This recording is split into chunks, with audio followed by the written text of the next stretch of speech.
শুধু খাওয়ার পরে বলতে হবে। হ্যাঁ, সত্যি শিল্পী আন্টি একটা জিনিস বানাইছে। শিল্পী আন্টি আজকে এমন একটা আনকমন রেসিপি দেখাবে, সেটা হচ্ছে আনারসের খোসার জুস। এটা শুনেই একটা অদ্ভুত ব্যাপার লাগতেছে, খোসা শরবত জীবনে শুনিও নাই, খাইও নাই। কেউ গালাগালি করবেন না, কারণ এটা 1978 সালের একজন মুরব্বীর রেসিপি। সে এখন নাই এই পৃথিবীতে। আনারস সরাই এটা ফেলেছি, কিন্তু কোনো কাজ না। কাজ নাই।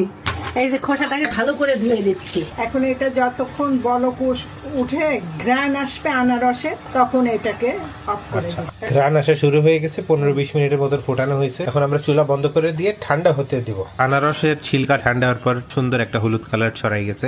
এখন একটা সুতি কাপড়ে ছেঁকে নিতে হবে। ওরে কি সুন্দর ঘ্রাণও বের হয়েছে। ঘ্রাণ সুন্দর বের হয়েছে।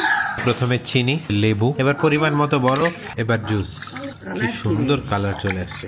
পাইনঅ্যাপেলের ছিলকার জুস এবার আমাদের টেস্ট করার টাইম চলে আসছে। মনে হচ্ছে যে সিল্কার জুস, মনে হচ্ছে একদম আনারস কেক Pure। জুস বানাইছে, প্রিয় সেই লাগতেছে গরমের